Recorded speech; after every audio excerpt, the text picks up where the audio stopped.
रज़िया अम्मा की जादुई बिरयानी। बहुत पुराने ज़माने की बात है। एक खूबसूरत शहर में रज़िया अम्मा रहती थीं। वो पूरे शहर में अपनी लजीज बिरयानी के लिए मशहूर थीं।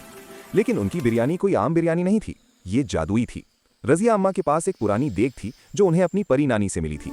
जब भी वो इस देग में बिरयानी पकाती थीं तो मसालों की खुशबू पूरे शहर में फैल जाती थी और लोग खुद ब खुद मुस्कुराने लगते थे। एक दिन शहर के बादशाह की बेटी शहजादी नूर बहुत उदास हो गई।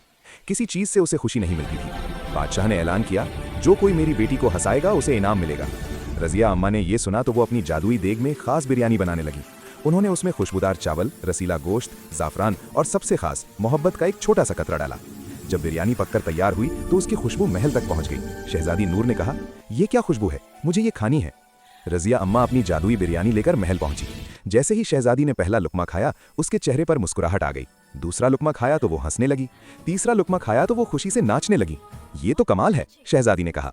इस बिरयानी में क्या जादू है? रज़िया अम्मा ने मुस्कुराते हुए कहा, बेटी, इसमें कोई जादू नहीं, बस मोहब्बत, दुआ और अच्छी नीयत है। जब हम किसी के लिए दिल से कुछ बनाते हैं तो वो जादू बन जाता है। उस दिन से रज़िया अम्मा शहर की सबसे इज्जत वाली शख्सियत बन गईं। बादशाह ने उन्हें शाही बावर्ची खाने का सरबराह बना दिया।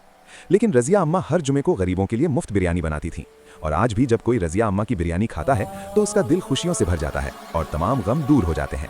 अंजाम, मोहब्बत से बनाया गया खाना सबसे बड़ा जादू है। मज़ेदार कहानियां देखने के लिए सब्सक्राइब करें जवेरिया फेरी टेल।